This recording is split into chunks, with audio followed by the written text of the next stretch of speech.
We have to talk about one of the big reasons we waste money and how we don't even realize that it's happening. I've been wondering a lot lately, what exactly is the cost of our emotions? And it turns out it's quite a lot, actually.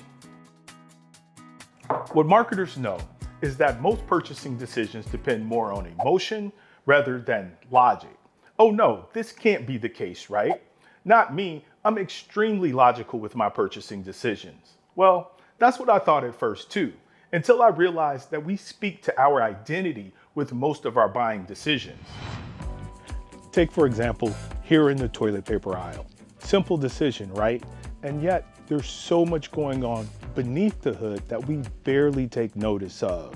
And how we make this selection says something about us, who we are, what we believe, and most importantly, what we value.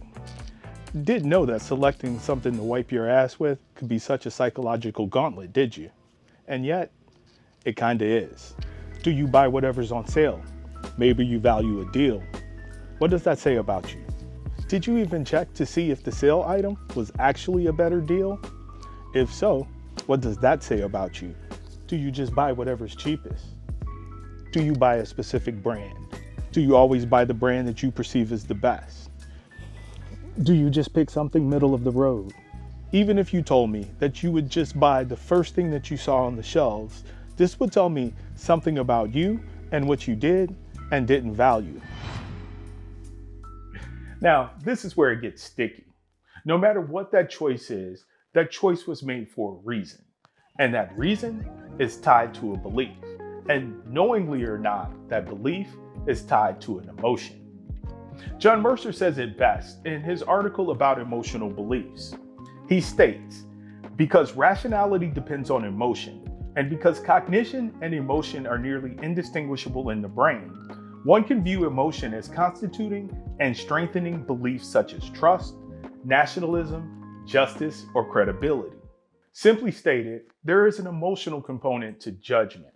We can't help but to perceive and interpret the world through the lens of what we're feeling, i.e., our emotion.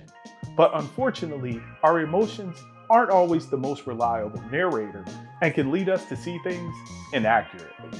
Unbeknownst to us, this is all playing out in the background several times over again, say during a simple visit to your local supermarket.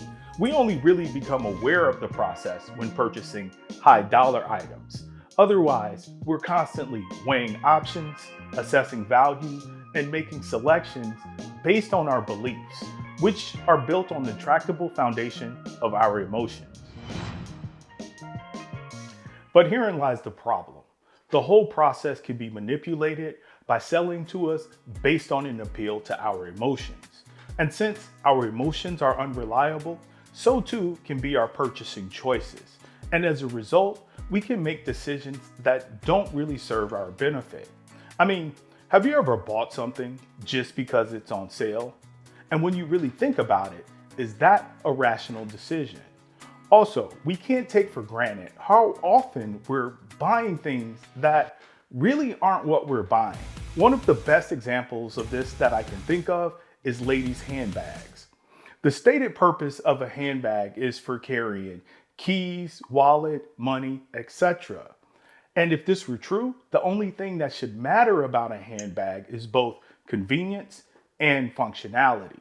But as we know, a handbag really represents so much more than this, from statement to style to status. And make no doubt about it, that's what you're really buying. And this holds true for our clothes, cars, homes, and sometimes even our beer. I mean, we don't buy products so much as we buy ideas and perceived status. So, how do we fix this? Well, I'm not so sure it's something to be fixed so much so as to be addressed. And I think it starts with having honest conversation with ourselves to know what we're buying and why we're really buying it. I mean, it's okay to buy name brand just so long as you know why you're really doing it. And here's the kicker. Understanding the truth of what's happening when we make our purchasing decisions doesn't necessarily protect us from never making a bad purchasing decision again.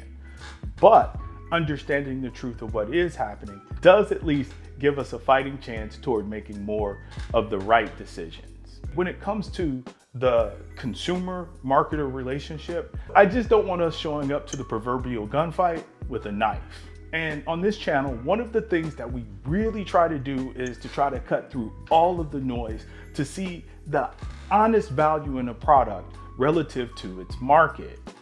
So, thanks so much for joining us. Thanks so much for being here. If you made it to this point, if you could just do me a huge, huge favor and hit that like button. And until the next one, fitness and beer.